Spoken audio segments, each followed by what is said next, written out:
Hi, good evening. I have mentioned 2 or 3 times that I'm a recovering alcoholic. So let's go to how I sobered up, or what got me to sober up for a minute. I started drinking even as a young child. My grandpa was a moonshiner. I did German beer and stuff. After all, go back far enough, and they all came from Germany for one. Um, so we even would help them make it. That was fun. Stepping on them grapes. Today I wouldn't dare do it, but back then, being a child.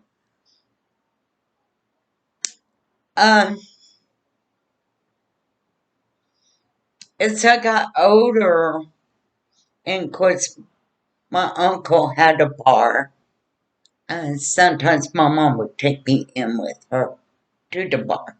So I learned how to play dominoes at a young age. Learned how to play cards. And I learned a lot because as a child you look and you listen and you pay attention to what's going on. And so there's a lot that I learned that I could do and get away with. There is a lot I learned not to do because of what problem it can create. So,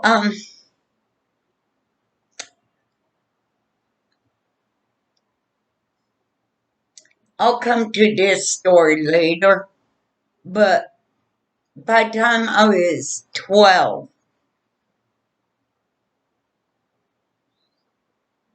because I wasn't yet 13,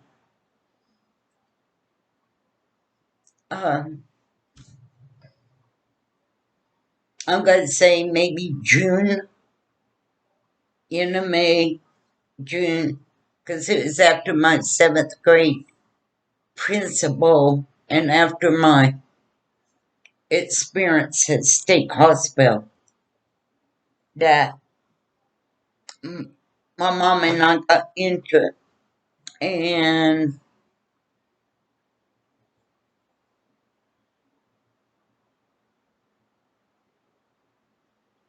And over that, getting into it,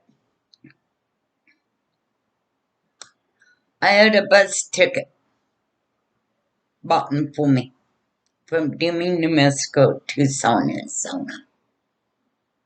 Um, and I got $5. She never told me she was going to do that to me. And I couldn't understand what she was doing.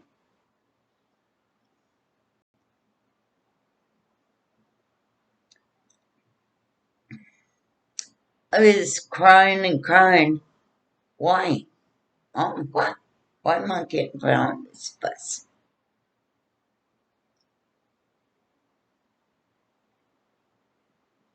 The bus driver, and I was trying to get back to her.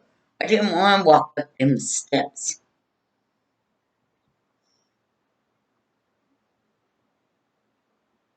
Again, I don't know if I shared the one yet with my dad and how they separated, but again, she wouldn't even look at me or respond.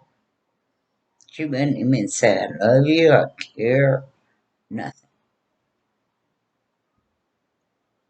So I get Tucson, and I did know a guy in Tucson. I did know his mother, his family, and but I didn't know how to get a hold of him.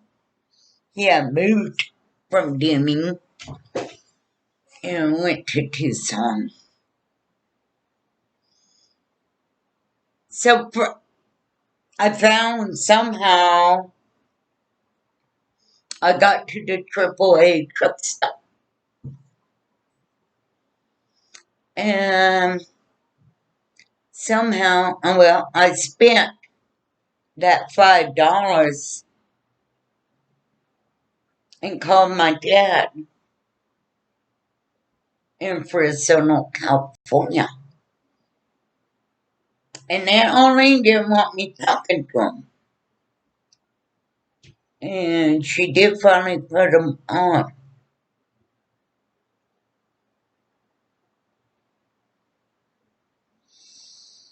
When she did, I was crying. I said, Daddy, I'm in Tucson, Arizona at the AAA truck stop.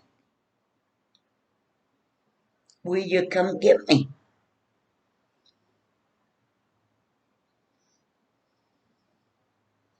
He told me he couldn't. I said, well, I got nowhere to go. Mom kicked me out. I got nowhere to go. I don't know where to go.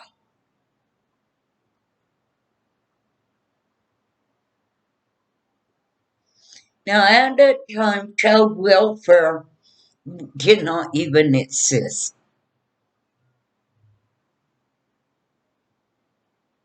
It's 1966. Child welfare didn't even come into law or talked about till 1970. 1972 it came along. They passed a law.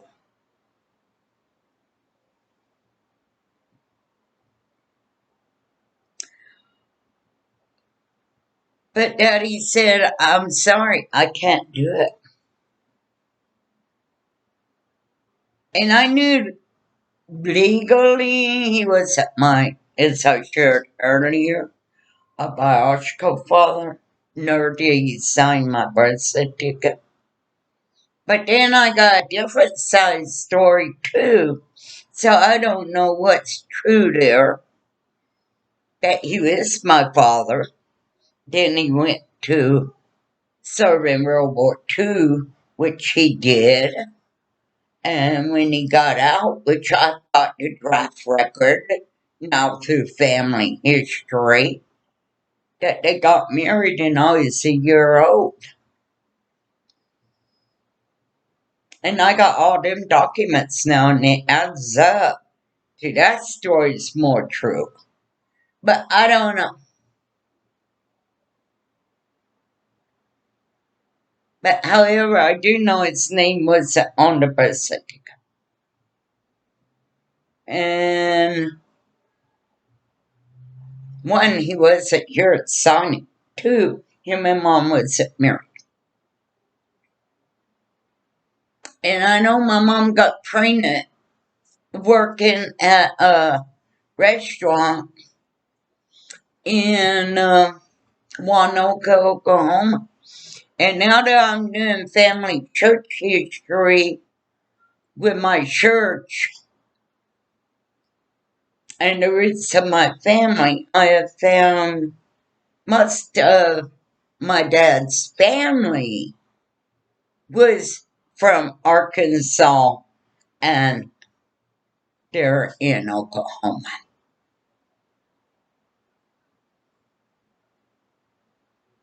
So, however, I did not understand legally why he could not pick me up. I didn't know what he was referring to. So this little mind, it was just, he didn't love you either, he's throwing you away again, so it was a lot of rejection. Feelings of being abandoned again.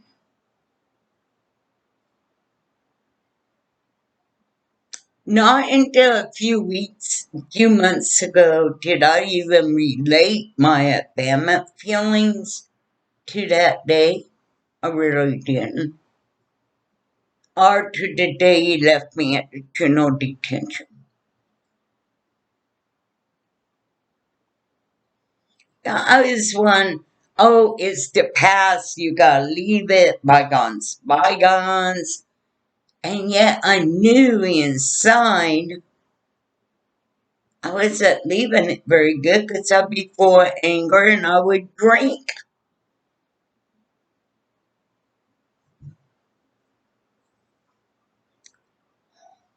Or correction, as my therapist, Madison, would say, the anger, underneath the anger lies a trauma. And that's true. um,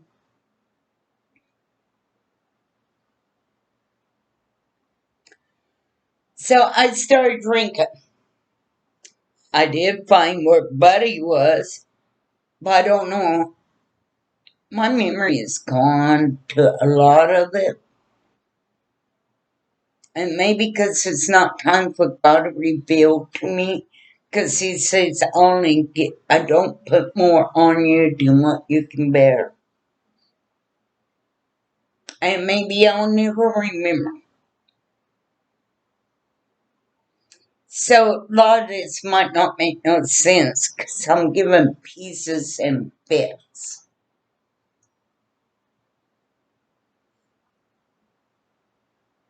But I do know I ran into Buddy, but in between time I on streets. I had already experienced a juvenile detention. I'm pretty sure I shared that tape earlier. And I knew as a 12-year-old girl, now it's a skinny girl.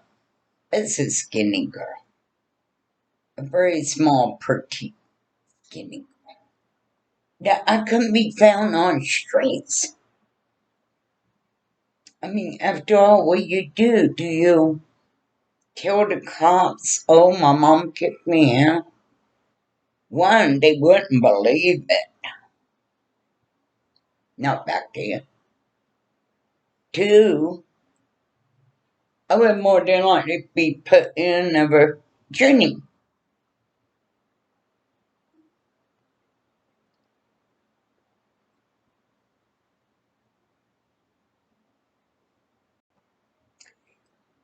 I remember days it was raining and I was cold and hungry and so tired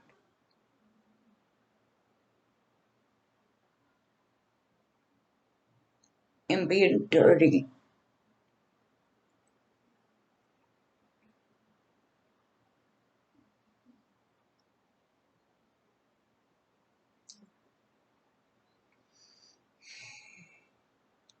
I do know nobody helped you. Nobody would give you food or water or a room or open the door for you to even come in to you at the table, run along for you to sleep.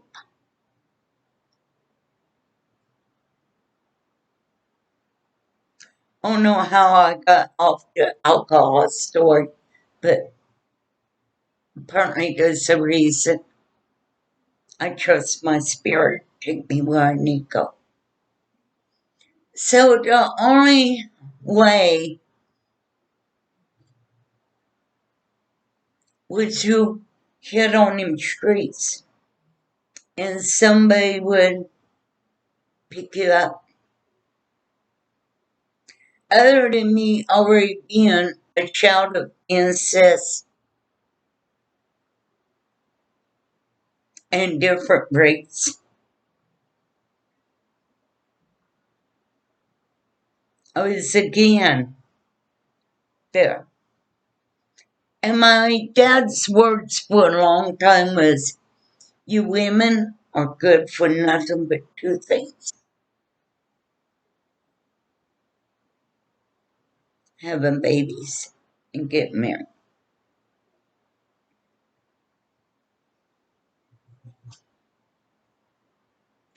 somewhere along there,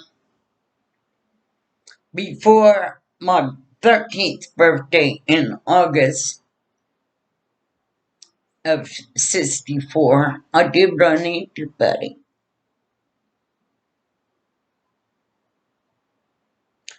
And we did end up in Indianapolis, Indiana, Anderson, Indiana.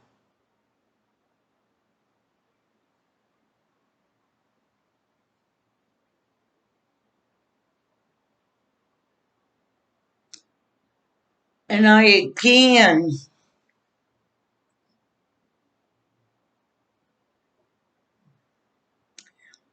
was put in a position of being used and abused.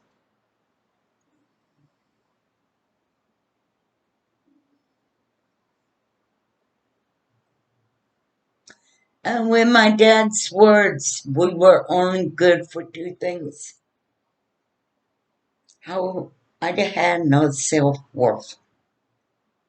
I never believed I was good but for them two things.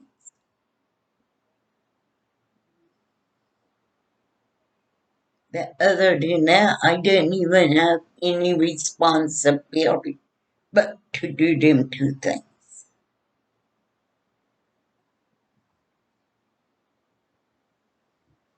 I got one sister who lives through her share of abuse, and some of it by the same as far as family members. I'm going to leave her name out of this, but to this day, and she's only 6 years younger than me,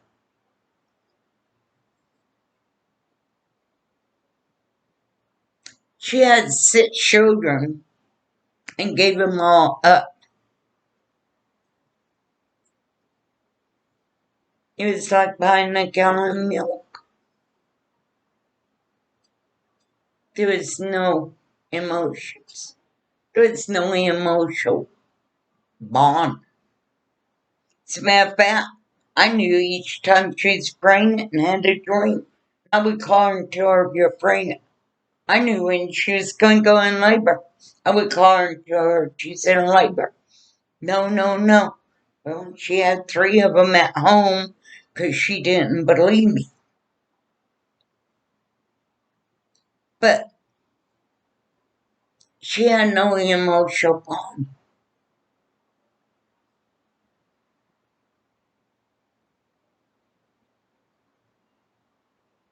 Sex meant nothing to her. It was just a thing. No connection. No connection to love or inner love. Nothing. And she don't drink. And she doesn't do drugs.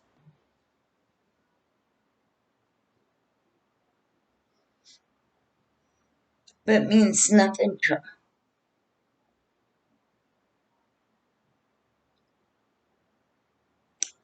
Me, only reason I say that, it affected me different. It affected me very different.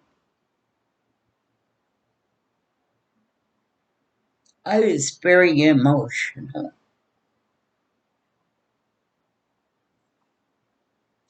So I would get drunk before I entertained the people. Then I would feel so dirty. And I would get in a shower if it was around. It was steaming hot water. And I did that for years. I did that even in the 90s. Steaming hot water.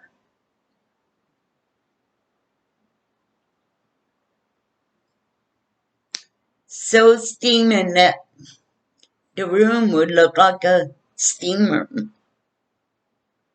and feel like a sauna.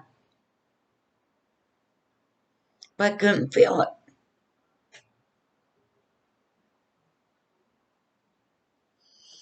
And I would scrub and scrub and scrub myself until I bled. And it wasn't clean enough.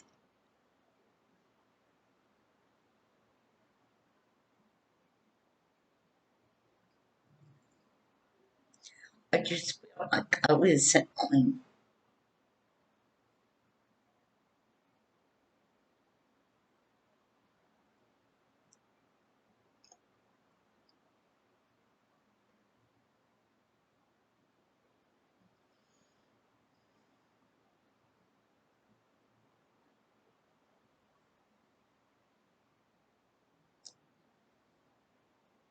So that started a lot of my drinking right there, other than growing up with it. Honestly, don't remember not having a drink available.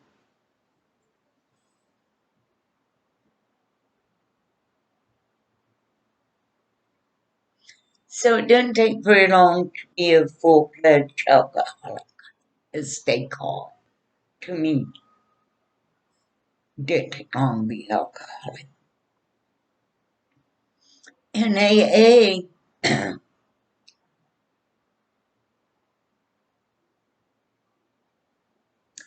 I would hear people, oh, I started with XML. I ended with XML. Or I drank one case. Or I drank 1/5. Or I drank a quart. Or I drank a pint. And I would be so amazed.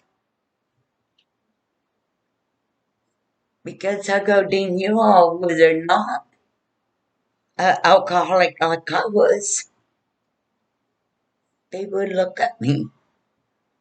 I said, because I can't tell you what I started with, what time I started, or why I ended up. I can tell you I probably started with beer, but that don't mean I ended up with beer at the end. I said, all I can tell you is I pass out, I come through.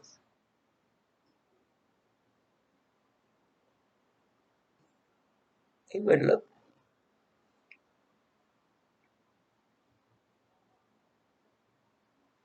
But then a few of them had to agree that they really did not know how much they drank that day. Because I know when I drink to kill the pain, kill the tears, kill the fact of me feeling so dirty in my body. And also for me, have courage enough to yell, scream, kick, and even get in physical fight. And it didn't matter who it was with, although inside it was my mom and the ones that abused me.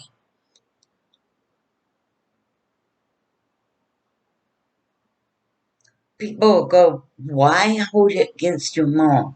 I really believe that we look at our mothers to be our protector, like a bear over her cubs.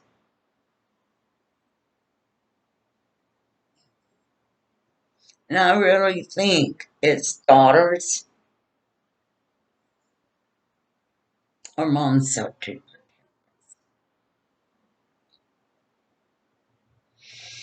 But in my case, regardless of my thinking, that's not the way it came.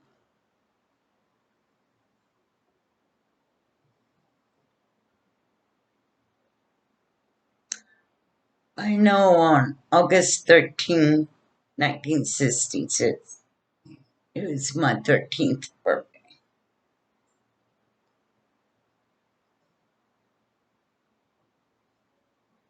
I mean, 67. I'm sorry. So over a year, I was already out there. 67. Um,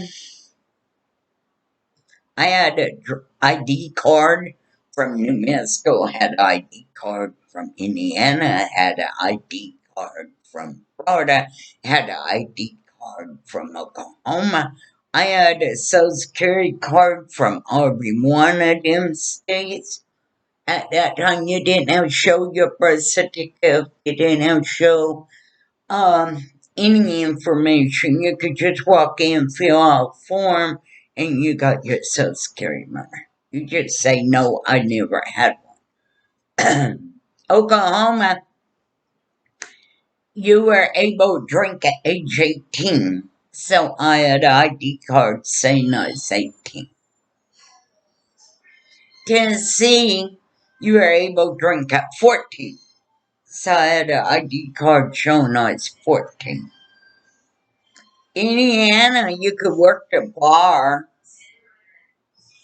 and you could drink at age 16. There was one state, I don't remember, I would have to look it up. Yeah, it was even at 12.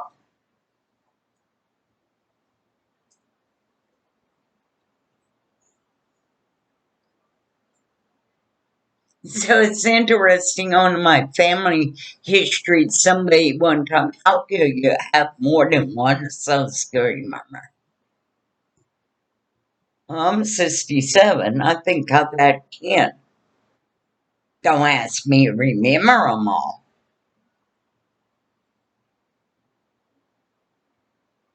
And the only reason I got them was so I could get the ID card.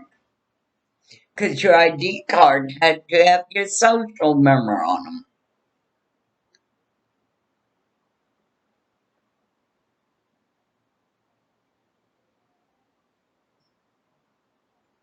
But on August 13th, 1968, no, I was right. See, born in 54, 64, 64, 67. I was right. 67, yeah. Um, 67. And I was already over there, out there on the street over a year. Um,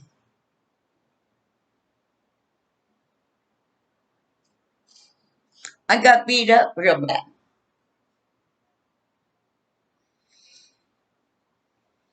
by so-called buddy and his friend, Gary.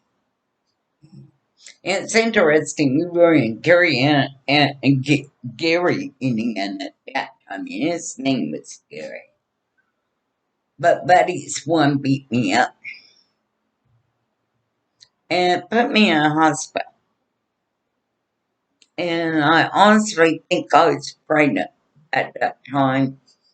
It's never proven because I bled and bled and bled really bad about 4 hours before.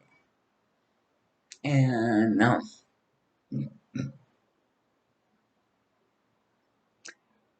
when I got put in a hospital, a state highway patrolman came to see me.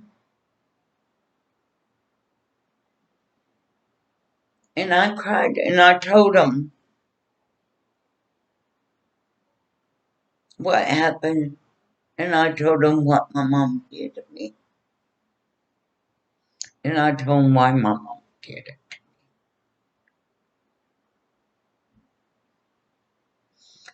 Again, we were living in a different time, a different world, and yes, certain rules. And it sure was not saying no. You obeyed, that was it, no question asked. And when you didn't obey, you had consequences. That state highway patrolman came back in a room later, said, I called your mother. And she had moved from New Mexico to Nebraska, Kimball, Nebraska. And my grandma told me where she was, and then he called Mom from there.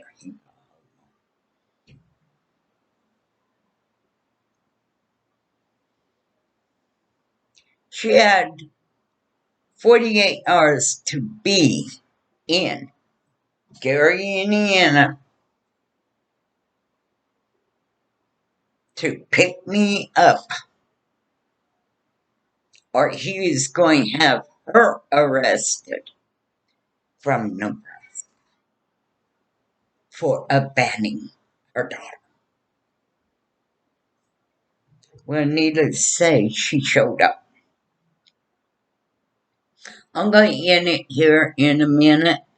I got to take a break, but please do not get me wrong. I have already forgiven her. I've already put it past. I've worked with it through counseling long and hard. Most of that credit goes to, other than God watching over me, it goes to my counselor, Matt. Because I've grown a lot. And I couldn't see that before. But the anger is gone.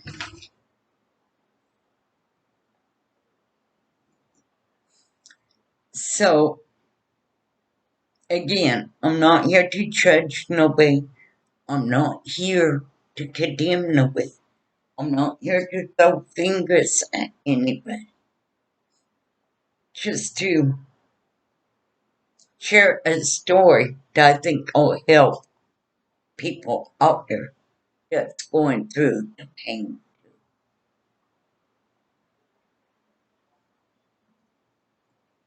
That's all the purpose is for. And of course, once I get the book going, I will be making some profit, but at this time I'm not. So I'm gonna close for now.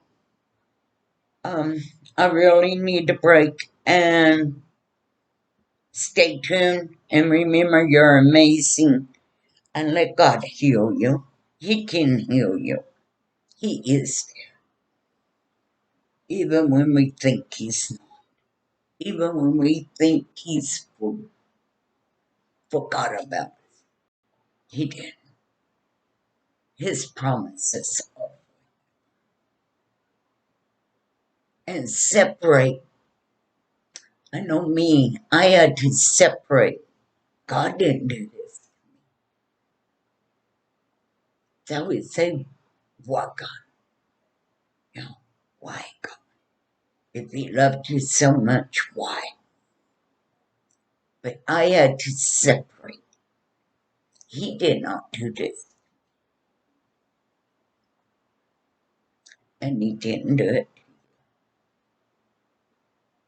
People has a free will to choose what master they're going to serve. One of the world or one of our Lord Jesus Christ. And follow his covenant and his laws. And the one of world babies been going on from the beginning of time after the fall of Adam.